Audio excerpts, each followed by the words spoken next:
Jadi sebenarnya nama kakek Mustamar, nama cucu siapa? Oni saya. Oni. Oh. Kita bersaudara dengan kalimat la ilaha illallah Muhammad Rasulullah. Jadi kalau kita bersaudara ini jauh saling doa mendoakan muslimin dan muslimat dan mukminin. Kalau dekat kita saling ingat mengingati. Iya, betul. Saling satu rami. Padilah satu rami umur dipanjangkan, rezeki dimurahkan, dosa diampunkan. Sebab satu rami tadi kita nggak kenal, kita kayaknya dikenal. Ini ulama mengatakan orang Islam satu tubuh. Sebelum kamu mencinta saudara kamu seperti mencinta diri kamu sendiri, belum kamu diakui sebagai orang beriman. Jadi tanda kita cinta kepada saudara kita, ajak mereka taat kepada Allah.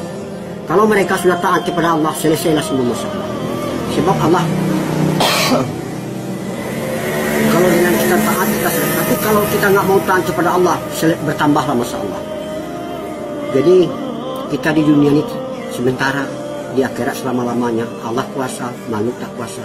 Dunia tidak ada, Allah yang ada. Dunia diadakan. Sebentar lagi dunia ini akan dihancurkan sehancur itu. Jadi jamaah-jamaah seperti kakek ini, kami nggak punya nama, cuma di nama jamaah kami banyak. Ada jamaah keliling, ada jamaah kompor, ada jamaah tablik. Semuanya itu nggak salah. Yang Islam ini nggak boleh di kelompok-kelompok. Jadi kami mengajak manusia taat kepada Allah, bukan mengajak ke organisasi, bukan mengajak kepada golongan, bukan mengajak kepada satu kelompok. Itu kalau seperti itu memecah umat. Tapi kalau mengajak taat kepada Allah, menyatukan umat.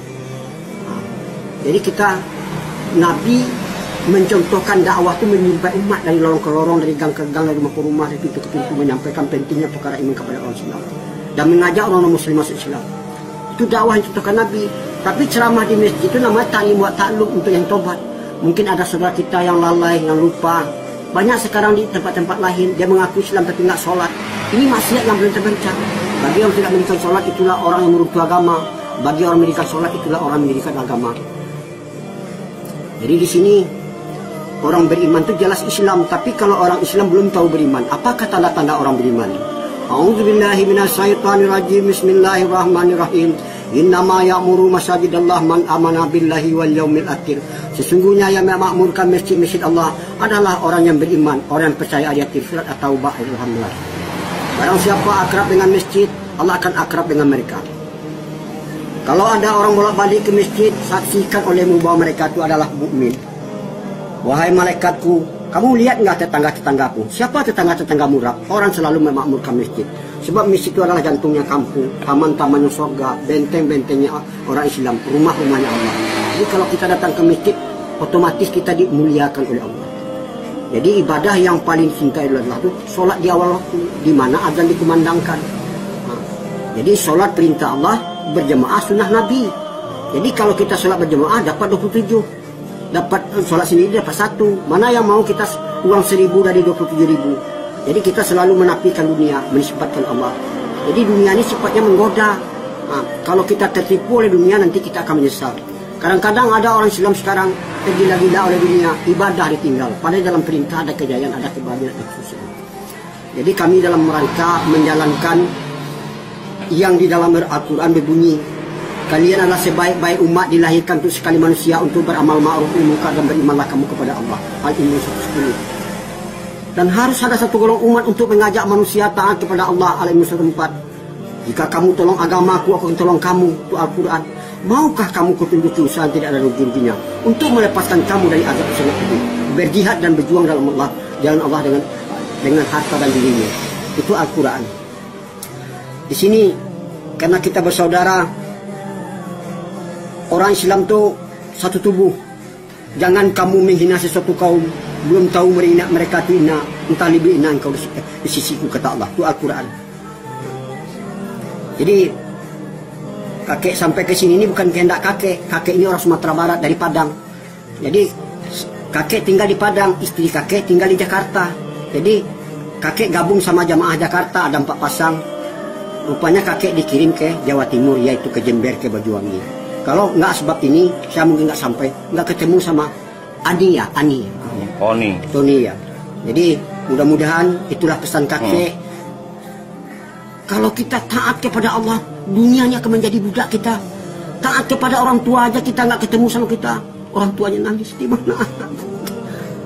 Selagi kita taat kepada Allah, yang punya alam semesta ini Allah.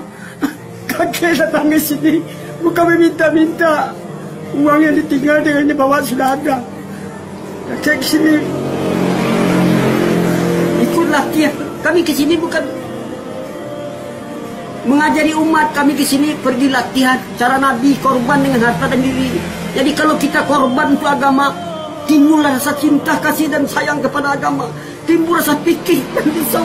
Sekarang orang istrinya nggak tutup aurat jadi masalah sama dia, adiknya nggak sholat jadi pada mereka di satu rambut satu dosa. Meninggalkan satu sholat berapa lama nanti akan disiksa. Jadi itulah yang saya bisa kakek sampaikan.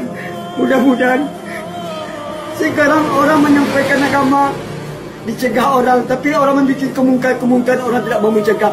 Yang betul sekarang disalahkan, salah itu kan.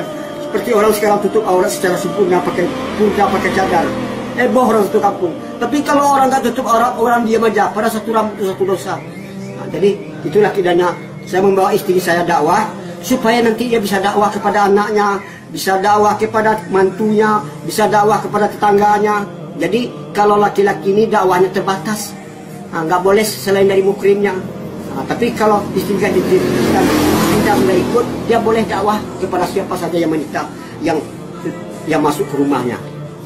Itulah yang bisa saya sampaikan. Kakek ini orang bodoh, kakek bukan ulama, kakek ini belajar menghidupkan sunnah. Man ahya sunnati faqad abani wa man ahabani kana ma yaqul jannah. Nah, siapa menghidupkan sunnahku berarti dia cinta kepada surga. Siapa yang cinta kepada sama-sama ke surga. Jadi pakaian yang pakai, ini pakai sunnah nih. Nabi itu pakai sorban, pakai jenggot, pakai jubah di atas mata kaki. Ini namanya surah. Kalau sariroh itu surah, siroh. Siroh itu cara Nabi berpakaian, budi pekertinya, pikir dan risaunya. Jadi surah sariroh ini yang jarang dibahas orang sekarang. Nah, inilah.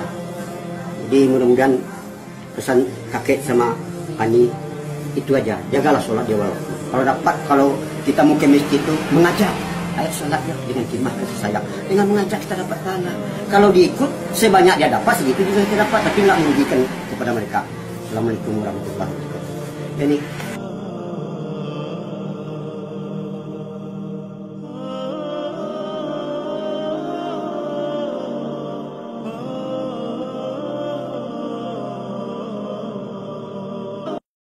La ilaha illallah Muhammadun Rasulullah alaihi salatullah wa alihi wal ahibba.